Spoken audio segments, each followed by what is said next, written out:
Throughout history, many different handgun cartridges have been introduced, and there are many reasons cartridges find the graveyard. Some have lived long lives, others have had short but great runs, and some were doomed from birth to have an unloved existence. On today's list, there are handgun loads that were bad ideas from the beginning, and those that never lived up to their name. But somewhere there's someone, his two uncles and their mother-in-law, who care about each and every one of them. Still, it doesn't matter. With these cartridges, a little bit of love isn't enough. These rounds are, or soon will be, about as dead gets. Number 6. The 32 ACP, lingering but unloved. Though it was the original sidearm of secret agent James Bond, even the Walter PPK can't turn the 32 ACP into anything reasonably approaching a decent self-defense cartridge. However, in 1899 when it was introduced, it was well regarded, and since then it may have been chambered in more handgun models than any other cartridge. At one time, the little 32 ACP was very popular, especially in Europe, where its one true claim to fame is being the cartridge that killed Adolf Hitler.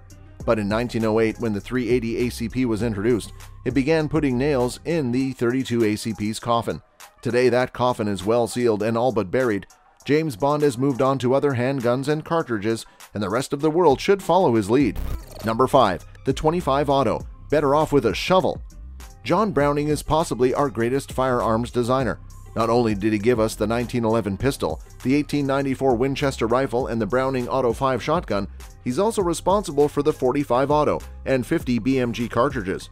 But in 1905, John Browning gave us something we would have probably been better off without, the 25 Auto. Its 45-grain bullet at 800 FPS is anemic by any measure. A 22 Magnum is more powerful.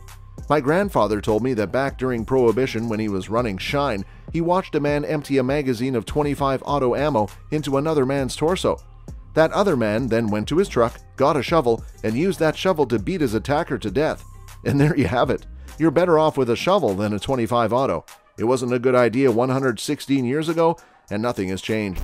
Number 4. The 41 Magnum, the compromise no one wanted.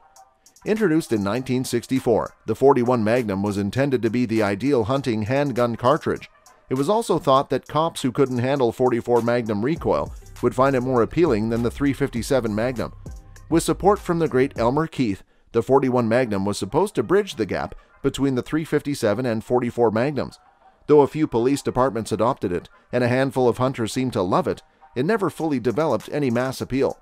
Today, with the proliferation of 10mm pistols and revolvers that offer great terminal performance with less recoil, it would appear that the 41 Magnum is headed for extinction. The 357 Magnum is easier to shoot, the 44 Magnum hits harder, and there's just not enough Elmer Keith disciples left to appreciate or really need the compromise the 41 Magnum offers. Number 3. The 32 H&R Magnum, not Magnum enough. Introduced in 1982, the 32 H&R Magnum was a wonderful addition to Ruger's single 6. It offered more power than the 22 LR and the 22 Magnum, and it did not increase the size of the revolver. Unfortunately, as the 327 Federal Magnum has shown, the increase in power the 32 H&R Magnum offered was less than it should have been. The 32 H&R did develop a cult-like following, but it has struggled to survive since it was birthed. Common 85-grain 32 H&R Magnum loads have a muzzle velocity of about 1100 FPS and generate about 220 foot-pounds of energy.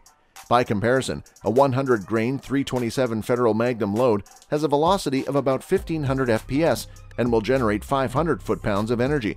Even though 32 H&R Magnum ammunition makes great light recoiling practice loads for the fire-breathing 327, by itself it just never was Magnum enough.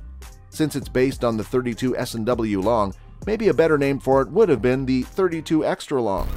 Number 2. The 40 S&W, the FBI kills its own baby.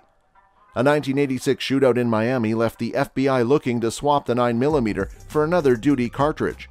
Maybe the FBI was partly influenced by suave Miami Vice character Sonny Crockett, who carried a Bren 10, but they ended up choosing the 10mm and a new service pistol, the S&W Model 1076.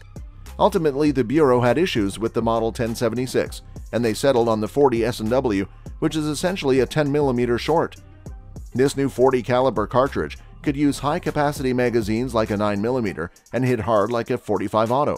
The cartridge took law enforcement by storm, and soon cops and concealed carriers nationwide had the ultimate compromise cartridge. But nothing lasts forever. Shooters struggled to get good hits with the 40, and years of ammunition development advanced the lighter recoiling 9mm terminal performance. In 2015, the FBI returned to the cartridge that failed them in 1986 and essentially killed the 40 S&W. Ironically, as the cartridge fades into forgottenness, its father, the 10mm, is once again climbing to stardom. First, the cost of ammunition. Not even the FBI has an inexhaustible budget, and neither all the local police agencies that adopted the 40 S&W to follow the Bureau's decision do. Not only is 40 S&W ammo more expensive than 9mm, but because of the more noticeable recoil and muzzle jump, training an officer to shoot with this caliber takes more time and more rounds. And that's the second problem with the 40 Smith & Wesson. Compared to 9mm, it's far more challenging and hard to manage, without offering a corresponding increase in performance. When we talk about performance, we imagine that the various U.S. police agencies can use expanding ammunition specifically designed for defensive shooting.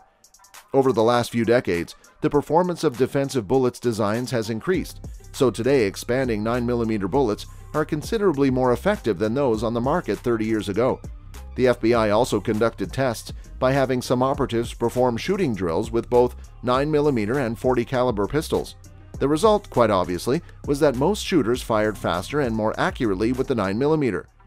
Although it was at its best with controlled expansion ammo, even with full metal jacketed bullets, it was often recognized as having a superior terminal ballistics over both the 9mm and 45 ACP. But the years have passed, and the increasingly weaker grip techniques transposed from action shooting to police and defense shooting have made this ammunition less controllable and less accurate for the less experienced, who are the majority of users. The standard 40 S&P is a plus P cartridge, after all. The new controlled expansion bullets with greater damage capacity in the more controllable and economical 9 Parabellum 9 Luger caliber have brought both citizens and many law enforcement agencies, with the FBI in the lead, to the abandonment of the 10x22mm aka 40 S&W cartridge.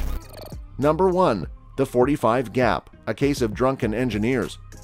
Around 2002, it would seem some engineers at Glock spent a night drinking with some smart guys from Speer. Thinking they should produce their own fighting pistol cartridge to forever seal the legacy of Glock, they came up with the 45 Glock Auto Pistol Gap cartridge. The cartridge is the same length as the 9mm Luger and uses a small pistol primer, but it's loaded with the same bullets and to the same pressure, 23,000 psi, as 45 Auto Plus P ammunition. The idea was to offer 45 auto performance out of a handgun with the same grip size as a 9mm. A couple of law enforcement agencies had chiefs who were apparently wooed by Glock to adopt the cartridge. But these affairs didn't last long. Even though the cartridge and Glock models 37, 38, and 39 it was chambered in worked just fine, few shooters cared, and even fewer remember. The gap was supposed to fill was already being occupied by the 40 S&W. That's all for this video, folks. See you another time.